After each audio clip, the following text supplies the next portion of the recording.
जैसे मान लीजिए कि यदि आप 1 मिनट का टाइम फ्रेम यहाँ पे चूज करते हैं तो जो आपका जैसे मान लीजिए एंट्री का जो कमांड होगा वो 1 मिनट के चार्ट पे ही होगा, स्टॉप लॉस का जो कमांड होगा वो 1 मिनट के ही चार्ट पे होगा, टारगेट का जो कमांड होगा वो 1 मिनट के ही चार्ट पे होगा। यानी कि ये 3 चीजों के ऊपर आपको क्या करना होगा, एक्सपीरियंस गेन करना होगा। यानी कि एंट्री, स्टॉप लॉस, टारगेट, उसके बाद फिर आपको मनी मैनेजमेंट के ऊपर यहाँ पे जो है 1 मिनट के चार्ट पे ही फिर आपको करना पड़ेगा, क्वांटिटी मैनेजमेंट, रिस्क मैनेजमेंट, ये सारे के सारे चीज जो है आपको 1 मिनट के चार्ट पे ही करना होगा। तो यदि मान लीजिए कि आप एंट्री लेते हैं 1 मिनट के चार्ट पे और 3 मिनट के चार्ट पे आप स्टॉप लॉस लगा देते हैं तो फिर वो आपके लिए प्रॉब्लम हो जाएगा। तो किसी एक पर्टिकुलर टाइम फ्रेम को चूज करके ही आपको आगे बढ़ना चाहिए। जैसे आपने अभी ग्रुप में भी देखेंगे तो 5 मिनट के चार्ट पे हम लोग इंट्राडे में करते हैं तो फिर 5 मिनट का ही चार्ट हम लोग का वहां पे चल रहा होता है, इसके अलावा हम लोग दूसरे टाइम फ्रेम को चूज नहीं करते हैं। तो पहला काम क्या करना है आपको, जो आपका टाइम फ्रेम है वो आपको देख लेना है कि हमें कौन से टाइम फ्रेम में स्कैल्पिंग ट्रेडिंग को आगे कंटिन्यू करना है, ठीक है।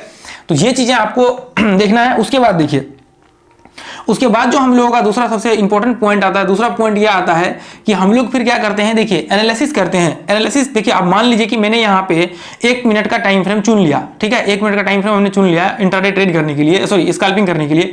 तो अब मान लीजिए कि मैं यहाँ पे जाता हूँ चार्ट पे लगा करके, कहीं भी 1 मिनट के चार्ट पे देखा, मैंने रिट्रेसमेंट हुआ और ब्रेकआउट हुआ, मैंने ट्रेड ले लिया। तो इसका मतलब ये नहीं है कि आप सोचेंगे कि आपने कोई स्ट्रेटजी लगा दिया सीधा 1 मिनट के चार्ट पे, किसी इंडिकेटर को आपने 1 मिनट के चार्ट पे डाल दिया और उसको लगा दिया। तो मैं आपको कहूंगा कि ऐसा गलती कभी भी नहीं करना चाहिए। ये आपने टाइम फ्रेम सेलेक्ट किया है एंट्री लेने के लिए, आपका कंफर्मेशन नहीं है कि मार्केट का जो डायरेक्शन है वो डायरेक्शन मार्केट उस डायरेक्शन में 100% चलेगा ही चलेगा।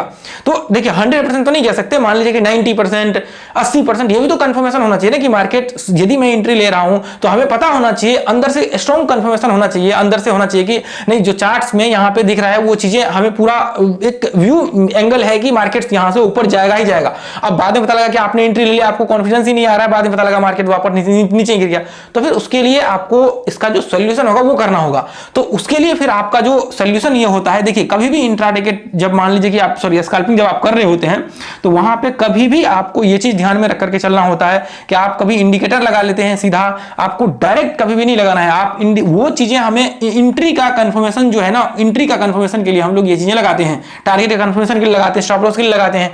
तो आपको यहां पे फिर इसके लिए करना होगा, इसके लिए आपको ट्रेंड आइडेंटिफाई करना होगा। इसके लिए क्या करना पड़ेगा, ट्रेंड आइडेंटिफाई करना पड़ेगा, ठीक है, ट्रेंड आइडेंटिफाई करना पड़ेगा। ट्रेंड आइडेंटिफाई का मतलब क्या होता है, देखिए ट्रेंड तो यहाँ पे नॉर्मली हम लोग कहे तो अप एंड डाउन होते हैं, उसके बाद एक साइडवेज जिसको रेंज भी कह सकते हैं, लेकिन मेजरली क्या होते हैं, अप ट्रेंड और डाउन ट्रेंड होते हैं। साइडवेज रेंज को हम लोग थोड़ी देर के लिए साइड रखें तो अप और डाउन ट्रेंड जो है मेजर ट्रेंड्स होते हैं। तो तीसरा आप ऐसे कह सकते हैं कि यहाँ पे मान लीजिए कि यदि अप और डाउन ट्रेंड हम लोग यहाँ पे पकड़ के चले तो यहाँ पे देखिए, एक तो ये नॉर्मली आप कह सकते हैं कि ये एक आपका ट्रेंड आइडेंटिफाई हो गया। लेकिन यहां पे क्या होता है, ये तो हमने अप और डाउन ट्रेंड को आइडेंटिफाई किया है, लेकिन मान लीजिए कि हम लोग यहां पे ट्रेड कर रहे हैं तो यहां पे जो मार्केट का करंट पोजीशन है, करंट पोजीशन मार्केट का क्या है, करंट पोजीशन का मतलब यह है कि मार्केट जो मान लीजिए कि अभी यहां पे रिट्रेसमेंट कर रहा है, सिमेट्रिकल पैटर्न्स बना रहा है, डब्ल्यू पैटर्न्स बना रहा है, एम पैटर्न्स बना रहा है। एक तो ये आपको करंट पोजीशन मार्केट का देखना पड़ेगा कि मार्केट जो करंट में है वो क्या मार्केट का सिनेरियो बन रहा है। यहां पे ही हम लोग क्या करते हैं, करंट पोजीशन पे इंडिकेटर लगाते हैं। तो इसके लिए फिर क्या करना पड़ेगा, आपको ट्रेंड आइडेंटिफाई करना पड़ेगा। ट्रेंड आइडेंटिफाई करेंगे उसके बाद ये आपका आएगा करंट पोजीशन, ठीक है। अब मान लीजिए कि आपने ट्रेंड आइडेंटिफाई किया, ट्रेंड आइडेंटिफाई फिर हम लोग कैसे करें, 1 मिनट के चार्ट पे तो हो नहीं सकता। 1 मिनट पे क्या हो सकता है, 1 मिनट पे देखिए एनालिसिस हो सकता है, 1 मिनट पे आप एनालिसिस कर सकते हैं, वहां पे देख सकते हैं मार्केट अप ट्रेंड में है, डाउन ट्रेंड में। लेकिन आपको 100% आप नहीं कह सकते कि जो 1 मिनट का ट्रेंड है वो आगे चल करके कंटिन्यू ही होगा। हो सकता है कि वो फॉल्स भी हो जाए, इसकी पॉसिबिलिटी ज्यादा होगी कि हो सकता है वो फॉल्स हो जाए। आपने मान लीजिए कि सही ट्रेंड आपने चुन लिया, हो सकता है कि बड़े टाइम फ्रेम में मार्केट यदि अप ट्रेंड में हो, आपने चुन लिया वहां पे 1 मिनट में आपको दिख रहा है, तो हो सकता है वो सक्सेस हो जाए। लेकिन आपको जब बड़े टाइम फ्रेम का ही कंफर्मेशन नहीं है तो फिर छोटे टाइम फ्रेम में कुछ भी नहीं होने वाला है, आपके लॉस होने के चांसेस बहुत ज्यादा होगा, स्टॉप लॉस हिट होने के। तो फिर उसके लिए हमें क्या करना होगा, उसके लिए फिर हमें बड़े टाइम फ्रेम का सहारा लेना होगा। बड़े टाइम फ्रेम का जो है ट्रेंड आइडेंटिफाई करना होगा। अब देखिए ट्रेंड बड़े टाइम फ्रेम का कौन सा आप यहाँ पे चुन सकते हैं। 1 मिनट का टाइम फ्रेम यदि हम लोग इस्तेमाल करते हैं तो यहाँ पे हम लोग 15 मिनट का टाइम फ्रेम इस्तेमाल करेंगे ट्रेंड आइडेंटिफाई करने के लिए। किसका इस्तेमाल करेंगे, 15 मिनट का टाइम फ्रेम हम लोग इस्तेमाल करेंगे, किसको, ट्रेंड आइडेंटिफाई करने के लिए। 15 मिनट के चार्ट पे हम लोग क्या करेंगे, ट्रेंड आइडेंटिफाई करेंगे। ट्रेंड कैसे, मार्केट यदि अप ट्रेंड में होगा तो हम लोग बाइंग का व्यू बनाएंगे, यदि मार्केट डाउन ट्रेंड में होगा तो हम लोग क्या करेंगे, सेलिंग का व्यू क्रिएट करेंगे। तो इसका मतलब यह है कि अब जो हम लोगों का यहाँ पे जो प्रोसेस का दूसरा सबसे ज्यादा जो इंपॉर्टेंट और मतलब एक पावरफुल पॉइंट्स आता है वो होता है आपके ट्रेंड्स का। अब मान लीजिए कि देखिए, जैसे मान लीजिए कि आप यहाँ पे ट्रेड कर रहे हैं, अब यहाँ पे मान लीजिए कि ये पॉइंट्स में आपने देखा कि अच्छा मार्केट यहाँ पे जो है आप ट्रेंड में कंटिन्यू हो रहा है। अब देखिए इसका, देखिए अभी तो मैं इसको रहने देते क्योंकि ये थोड़ा लंबा कॉन्सेप्ट है, आगे जब हम लोग कंटिन्यू करेंगे ना तो इसको फिर उसमें हम लोग जो है धीरे धीरे करके एक्सप्लेन करेंगे, ठीक है।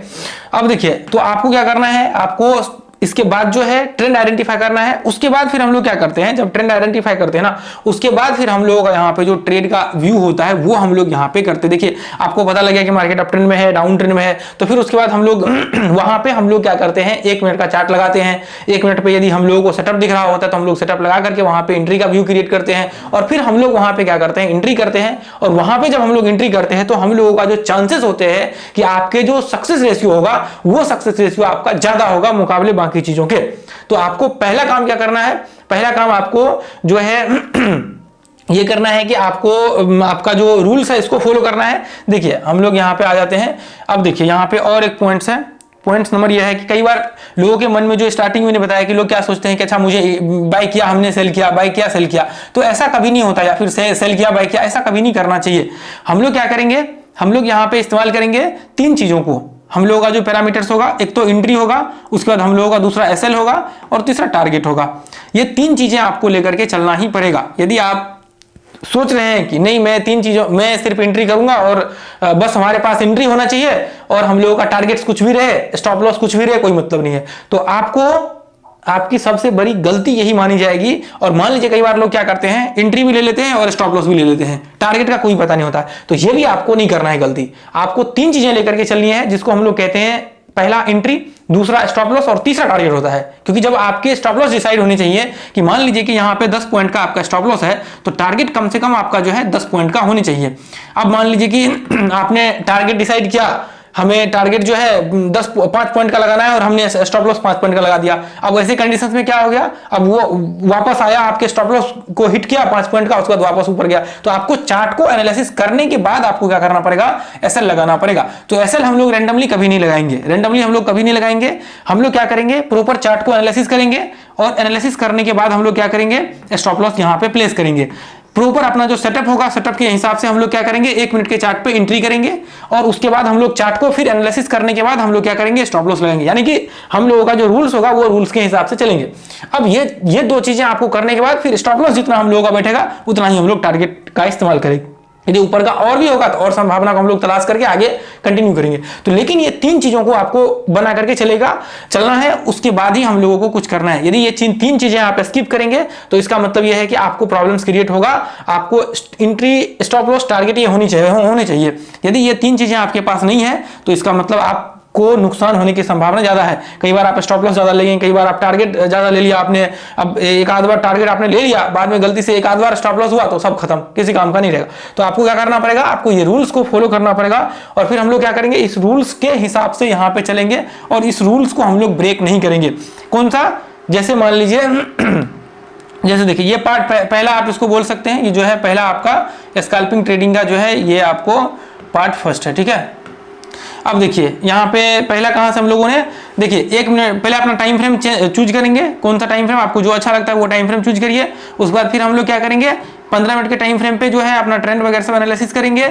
हम लोगों का एंट्री कैसे होगा, एंट्री जो होगा वो 1 मिनट के टाइम फ्रेम पे होगा, स्टॉप लॉस भी हम लोगों का 1 मिनट के टाइम फ्रेम पे होगा, टारगेट भी हम लोगों का 1 मिनट के टाइम फ्रेम पे होगा। सेटअप भी जो लगेगा आपका, सेटअप भी 1 मिनट के टाइम फ्रेम पे लगेगा। लेकिन कंफर्मेशन जो होगा, कंफर्मेशन कहाँ से होगा, कंफर्मेशन जो है हम लोगों का वो होगा 15 मिनट के टाइम फ्रेम पे। कंफर्मेशन किस चीज का, ट्रेंड का कंफर्मेशन, कि मार्केट ट्रेंड किस डायरेक्शन में मार्केट चल रहा है। मार्केट जिस डायरेक्शन में चलेगा हम लोग उसी डायरेक्शन में जो है ट्रेड एग्जीक्यूट करेंगे।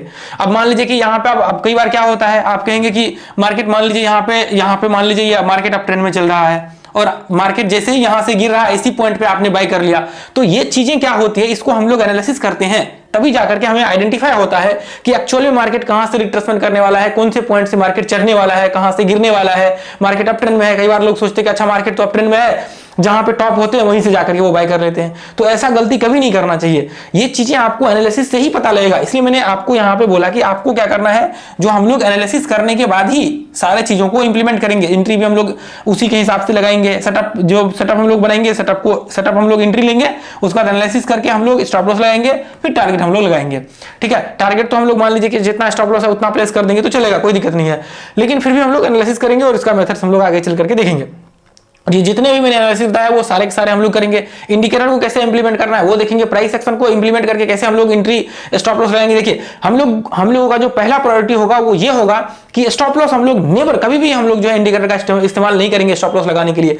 देखिए स्टॉप लॉस लगाने के लिए आपको मोस्टली केस में प्राइस एक्शन का इस्तेमाल करना चाहिए, कभी भी आपको जो है इंडिकेटर का इस्तेमाल नहीं करना चाहिए। देखिए चाहे तो आप कर सकते हैं, यदि आपके अंदर एक्सपीरियंस है, आपको लगता है कि आपने 4 साल 5 साल दिया है, आपने कंटिन्यू ट्रेड किया है, तो फिर उस केस में कर सकते हैं। लेकिन यहाँ पे मैं देखिए मेरे हिसाब से यदि आप लर्निंग कर रहे हैं, अभी प्रोसेस में है, तो मुझे लगता है कि आपको रिट्रेसमेंट को सीखना चाहिए और उसके ऊपर आपको कमांड करना चाहिए और स्टॉप लॉस उसके हिसाब से लगाना चाहिए। क्योंकि आप देखेंगे ग्रुप में जाकर के हजारों चार्ट्स आपको पड़े होंगे, स्टॉप लॉस हम लोग रिट्रेसमेंट के नीचे ही लगाते हैं। उसके पीछे बहुत बड़ा रीजन है जो मैंने बताया हुआ है, आप जाकर के चेक करेंगे प्लेलिस्ट को, आपको मिल जाएगा पूरा पूरा रिट्रेसमेंट वाला। ठीक है, तो आपको हम लोग क्या करेंगे, स्टॉप लॉस हम लोग कभी भी इंडिकेटर या किसी भी चीजों को बेसिस बना करके नहीं रखेंगे, हम लोग ओनली फॉर रिट्रेसमेंट को इस्तेमाल करेंगे। क्योंकि देखिए मैं ऐसा नहीं कह रहा हूं कि सिर्फ मेरे कहने से कि रिट्रेसमेंट को इस्तेमाल करके हम लोग स्टॉप लॉस लगा लेंगे। बड़े बड़े जितने दिग्गज इन्वेस्टर ट्रेडर दुनिया के जो टॉप लिस्ट निकाल लीजिए ना, दुनिया के आज से नहीं मतलब हिस्टोरिकल आप लिस्ट निकालिए और ऊपर से टॉप 10 लिस्ट निकालिए, सबने रिट्रेसमेंट का इस्तेमाल किया है, सबने रिट्रेसमेंट का इस्तेमाल किया है।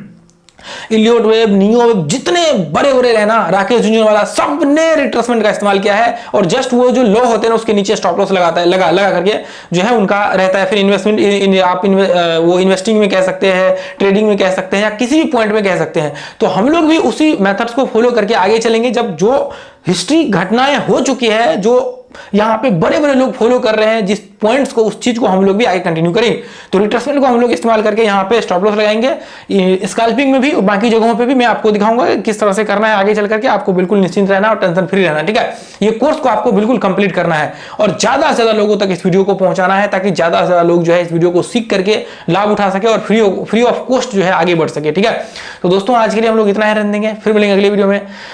Thank you so much. एक प्यार सा कमेंट नीचे जरूर कीजिए। जय हिंद, जय भारत, जय माता दी।